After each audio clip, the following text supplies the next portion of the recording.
હવે પછી તમે હાથ લગાડશો તમારા બધાના મોર બોલાવી દઈશું અમે મોર બોલી જય જોહાર થાકી ગયા લાગે ભાઈ બોલતા નથી પાછળ વાળા ભૂખ લાગેલી છે આપણા નેતા જે કાકા છે ને કાકાના માણસો પણ અહીંયા આવ્યા છે વિડિયો બનાવવા માટે પછી કે છે લોકો તો હતા પણ દમ નહોતો સૂત્રમાં કોઈનો દમ નહોતો એવું કે છે થોડા જોરથી બોલો આપણો અવાજ પણ એમના ત્યાં સુધી પહોંચે એવું જય જોહાર જય આદિવાસી જય જવાન જય જવાન દર હંમેશ સાથી એવા યુવરાજસિંહ જાડેજા સાથે મારા સાથી મિત્ર અને નર્મદા જિલ્લાના આમ આદમી પાર્ટીના પ્રમુખ એવા નિરંજનભાઈ વસાવા સાથે છોટાઉદેપુર જિલ્લાના આમ આદમી પાર્ટીના પ્રમુખ એવા રાધિકાબેન રાઠવા સાથે નસવાડીના સંખેડા વિધાનસભાના પ્રભારી એવા રંજનભાઈ સાથે નાનુભાઈ નસવાડી તાલુકાના પ્રમુખ એવા ઈશ્વરભાઈ સાથે યુવા આગેવાન એવા રસિકભાઈ અને મંચસ્થ ઉપસ્થિત તમામ આગેવાનો વડીલો અને સાથે મારી સામે ઉપસ્થિત થયેલા મારા પિતા તુલ્ય મારા વડીલો મારા માતા તુલ્ય મારી માતાઓ યુવાનો અને ભૂલકાઓ બધા માટે એકવાર જોરદાર તાળીઓ પાડી લઈએ આપણે સાથે સાથે આપણી વાત ગુજરાત અને દેશ સુધી પહોંચે એના માટે અહીં સતત પ્રસારણ કરી રહેલા મારા મીડિયા મિત્રો અને આપણો કાર્યક્રમ સુચારો અને સારો થાય એની કાયદો અને વ્યવસ્થા જાળવવા માટે અહીં ઉપસ્થિત થયેલા તમામ પોલીસ અધિકારીઓ માટે પણ જોરદાર તાળીઓ પાડી લઈએ સાથીઓ હમણાં આગળના કોઈ વક્તાએ કીધું કે મનરેગા યોજનાનું નામ બદલી નાખવામાં આવ્યું છે ત્યારે હું વધારે નહીં કહીશ પણ જે પ્રકારે મનરેગા કૌભાંડો થયા મનરેગામાં ભ્રષ્ટાચારો થયા શરૂઆત આપણા છોટાઉદેપુર નર્મદા અને ભરૂચથી આપણે એ મુદ્દાને ઉઠાવ્યો અને મનરેગાના કૌભાંડો જ્યારે એમના નેતાઓ એમના પુત્ર મોટા નેતાઓ એ ભાજપના મંત્રી તંત્રીઓ અને કોંગ્રેસના પ્રદેશ ઉપાધ્યક્ષ એવા નેતાઓ જેલોમાં જવું પડ્યું ત્યારે આજે દેશમાં મનરેગા યોજનામાં જે મહાત્મા ગાંધીના નામે યોજના હતી એને બદલીને એમના કૌભાંડો છુપાવવાનું કામ કર્યું છે ત્યારે આ સરકારને કહેવા માંગીએ છીએ મનરેગાનું નામ બદલવાથી અમે તમારા કૌભાંડો ભૂલી નથી જવાના આવનારા દિવસોમાં તમને એનો જવાબ મળી જવાનો છે એમણે નામ બદલ્યું જી રામજી રાખ્યું આપણા વડીલો બધા કહે છે રામજી તો સૌના હૈયામાં વસે છે પણ કૌભાંડોમાં એમના નામનો ઉપયોગ જ્યારે આ ભારતીય જનતા પાર્ટી કરે છે આવનારા દિવસોમાં એ ભારતીય જનતા પાર્ટીને સત્તામાંથી આપણે બધાએ જાકારો આપવાનો છે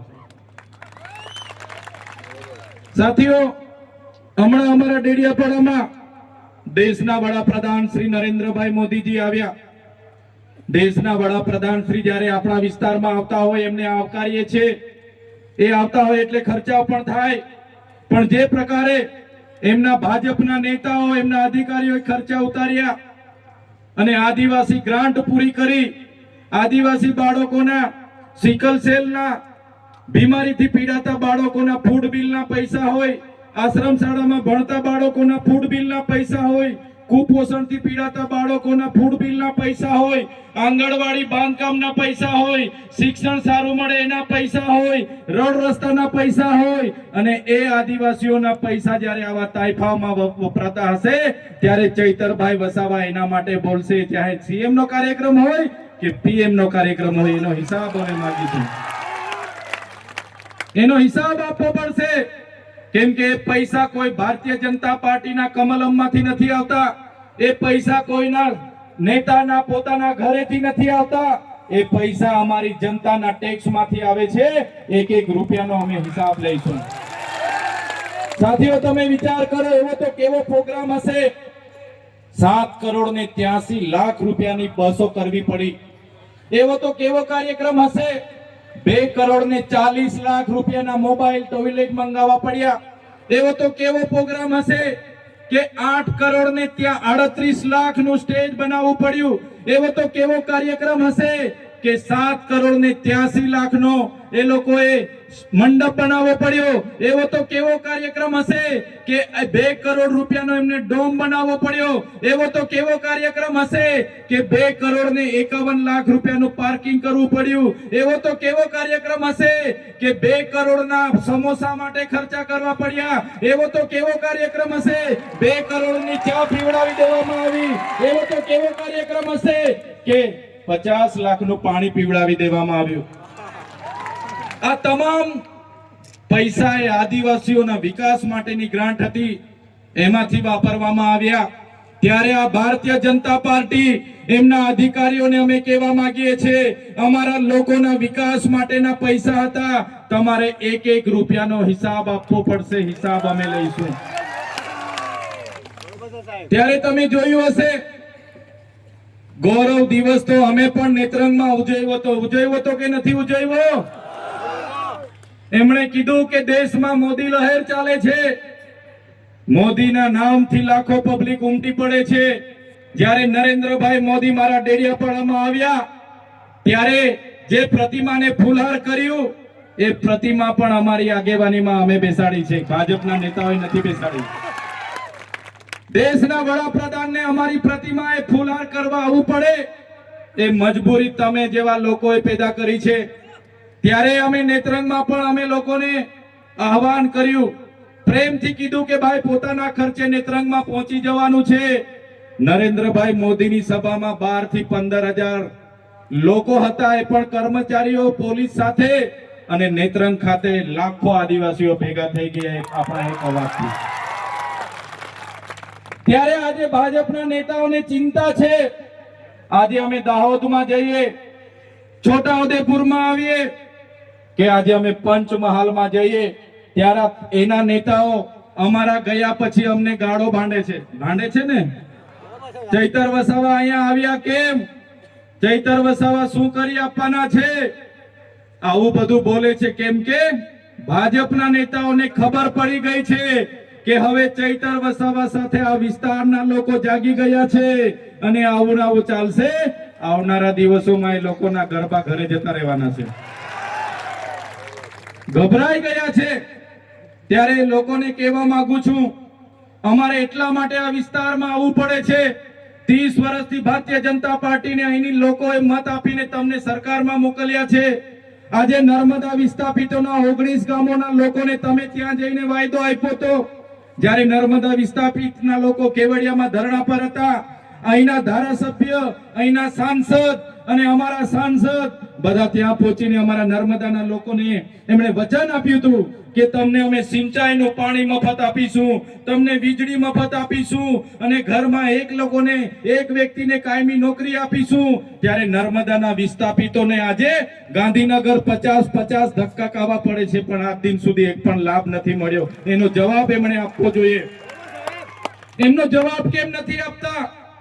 આજે તુરખેડામાં જે મારા બેન હતા, એ બેન જ્યારે એને પ્રસૂતિની પીડા ઉપડી, એને ડિલિવરી માટે લઈ જવાનું હતું, એ ગામમાં રસ્તો નહીં હોવાના કારણે સાથીઓ ત્યાં 108 નહીં પહોંચી. એ બેનને ઝોલીમાં લઈને ગામના આગેવાનો નીકળ્યા. 3 કિલોમીટર ચાલતા બેનનું રસ્તામાં પીડાથી તડપીને એનું મૃત્યુ થયું. એક નાના બાળકને જન્મ આપીને માતા ગુજરી ગયા.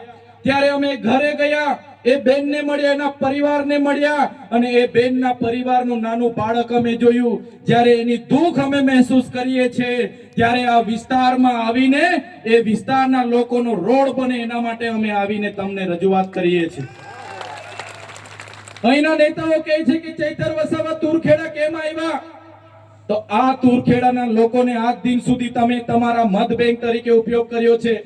એ બહેનોને ક્યારે તમે પોતાની બહેનો માની નથી, આ વિસ્તારના લોકોને ક્યારે તમે પોતાના લોકો માન્યા નથી. એટલા માટે જ આજે પણ તમે રસ્તા બનાવ્યા નથી. અને એ લોકોનું દુઃખ જ્યારે અમે મહેસૂસ કરીએ છીએ, ત્યારે અમે દોડતા આવીએ છીએ એમના દુઃખમાં સહભાગી થવા માટે. તમે કેમ ત્યાં નથી જતા? તમે કેમ રસ્તા નથી બનાવતા? ત્યારે એ નેતાઓને કહેવા માંગુ છું, જે દિવસે તમારી પોતાની બેન, જે દિવસે તમારી પોતાની દીકરી આ પ્રકારની એમ્બ્યુલન્સ ન પહોંચવાથી ઝોલીમાં લઈ જતા મૃત્યુ પામશે ને, તે દિવસે તમને ખબર પડી જશે કે આ વિસ્તારના લોકોનું દુઃખ શું છે. આ વિસ્તારના લોકોને જે હેરાનગતિ થાય છે. આજે અહીંયા કાંદા ગામ છે, કાંદા ગામના લોકોએ મને રજૂઆત કરી, સાહેબ અમારા ગામમાં આંગણવાડી નથી, બાળકોને બેસવા માટે આંગણવાડી નથી. વિચાર કરો આ પરિસ્થિતિ 30 વર્ષથી ભારતીય જનતા પાર્ટીનું શાસન છે છતાં છે. કોના પાપે? તો જે નેતાઓને આપણે ચૂંટીને મોકલીએ છીએ એ નેતાઓ પોતાની સરકાર હોવા છતાં એ સરકારની વાહવાહી કરે છે, આપણા લોકોનું સાંભળતા નથી. એ જાહેર વિસ્તારમાં નર્મદાનું પાણી મળે એના માટેની રજૂઆત હોય, નર્મદા વસાહતવાળાને વળતર મળે એની માટેની રજૂઆત હોય, આપણને સારા શિક્ષકો મળે એની માટેની રજૂઆત હોય, આપણા બાળકોને સારી શાળા મળે એની માટેની રજૂઆત હોય, આ વિસ્તારના બાળકોને કુપોષણ દૂર કરવાની રજૂઆત હોય. આ લોકોનું એમના સરકારમાં ચાલતું નથી. આ લોકો અહીંયા આવીને તમારી સામે દાદાગીરી કરે છે, પણ સરકારમાં આ લોકોનું ચાલતું નથી. આ લોકો ચાવીથી ચાલતા રમકડાની જેમ જ છે, બીજું કંઈ આ લોકોથી થવાનું નથી. ત્યારે અમારી સભામાં જ્યારે મોટે ભાગેના લોકો આવે તો ભારતીય જનતા પાર્ટીના નેતાઓ એમના લાગતા વળગતા ભૂમાફિયાઓ, બુટલેગરો અમારા લોકોને ડરાવવાની વાત કરે છે. કહે છે કે ભાઈ આજે તમે ચૈતરભાઈ વસાવાની સભામાં કેમ ગયા હતા, કેમ તમે ભાષણ સાંભળવા ગયા? હવે તમને ઝૂંપડું નહીં મળશે, હવે તમે મનરેગામાં રોજગારી નહીં મળશે, અમે તમને જોઈ લઈશું. ડરાવે છે, ધમકાવે છે, ને અમારો માણસ નબળો હોય એને મારી પણ દે છે. ત્યારે આ ભાજપના નેતાઓને કહેવા માંગુ છું, આ ચૈતર વસાવાની ટીમ છે, અરવિંદ કે